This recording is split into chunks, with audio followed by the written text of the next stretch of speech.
I'm Juliet Harris, Director of Together, Scottish Alliance for Children's Rights. I'm here to talk to you about the steps you can take to support children and young people whose rights are most at risk. Before we start, it might be useful to reflect on some of the terms I'll use throughout this presentation. The UN Committee on the Rights of the Child, known as the UN Committee. This is an independent expert body that monitors how well countries, including Scotland, fulfil their obligations under the UN Convention on the Rights of the Child, the UNCRC. Concluding observations. These are the recommendations issued by the UN Committee after reviewing a country's implementation of the UNCRC. They highlight both successes and areas that need to be improved. General comments. Published by the UN Committee, general comments provide in-depth explanations of specific rights or themes within the UNCRC, almost like an instruction manual on how to take forward a children's human rights approach in different areas. Intersectionality.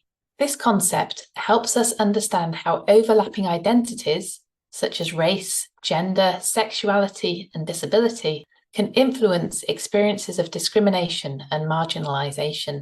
Infants, children, and young people whose rights are at risk can have intersecting identities. For example, a child living in poverty might also be a young carer, might have a parent or carer in prison, and might have experienced a bereavement. You'll hear me use these terms throughout this presentation. The UNCRC places non-discrimination at its core. The right to non-discrimination, UNCRC Article 2, includes the right for all children and young people to have all the rights set out in the UNCRC, and asserts that no child should be discriminated against. It's essential that Article 2 is taken into account when thinking about any of the other rights in the UNCRC. For example, looking at Article 31, the right to recreation, leisure, and play. If we think about Article 2 in relation to Article 31, how do we make sure that all children and young people have the right to recreation, leisure, and play? And how can we make sure that no individual infant, child, or young person is discriminated against when this right is realised? Discrimination includes both direct and indirect discrimination. Direct discrimination might occur if a school refuses to accept a disabled child.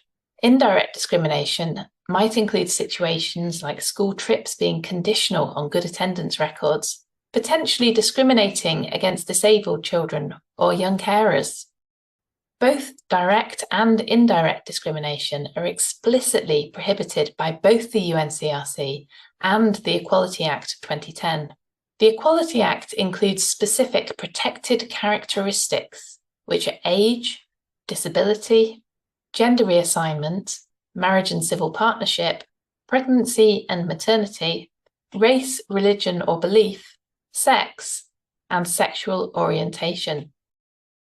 UNCRC Article 2 includes protection from any discrimination arising from a child or parents or carers' colour, sex, language, religion, political or other opinion, national, ethnic or social origin, property, disability, birth, or other status.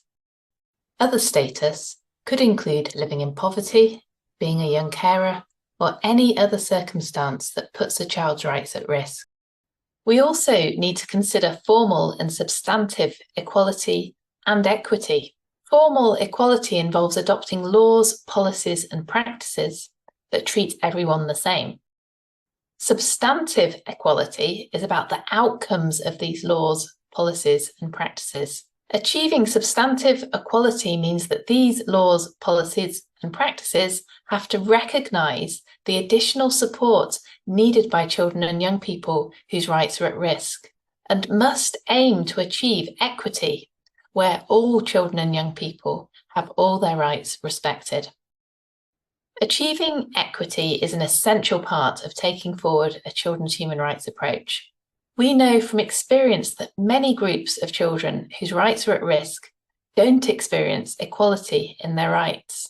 These might include children and young people who have care experience, young carers, are gypsy travellers, or children with a parent or carer in prison. With a children's human rights approach, we need to consider the different needs of different children and identify where some might need additional support to have their rights realised.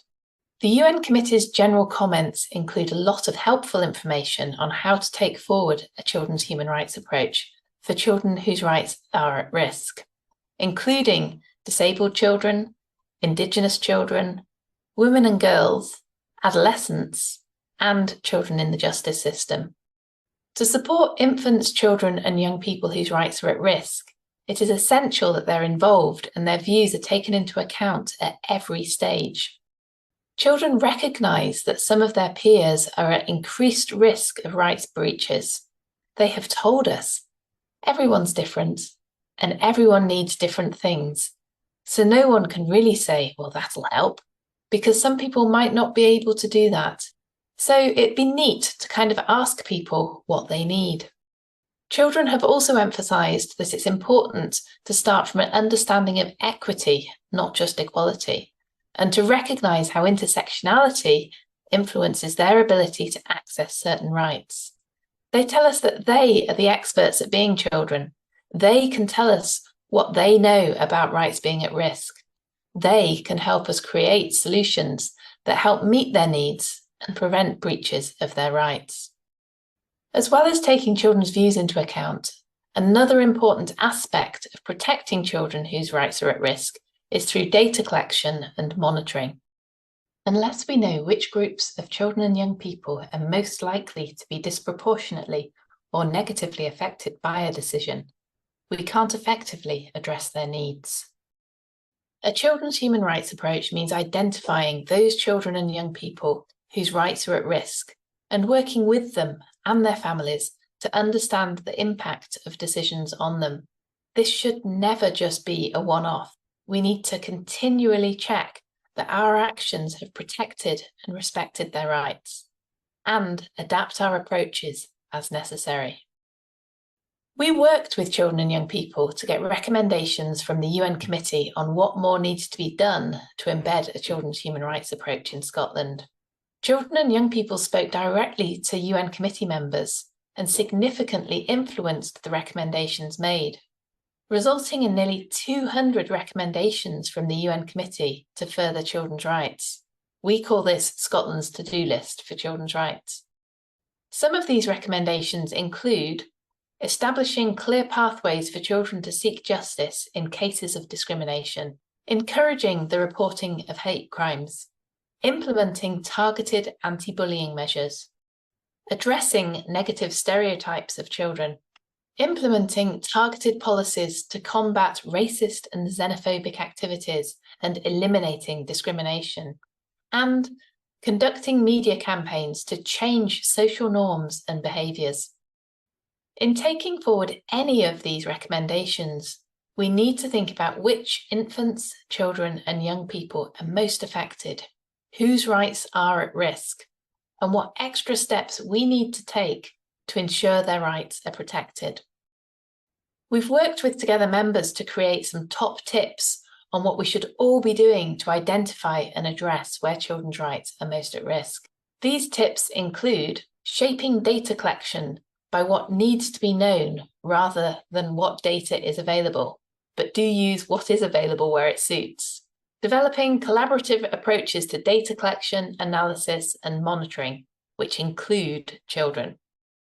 Ensuring data builds a comprehensive picture with children and young people's views and experiences expressed in their own words, as well as quantitative data. Using children's rights indicators to analyse data. Sharing resources and toolkits that challenge discriminatory practices. Utilising networks to promote anti-stigma and discrimination training. Using spaces which children and adults regularly use to raise awareness of how to challenge discrimination. And being mindful of language to avoid compounding negative attitudes and stigma.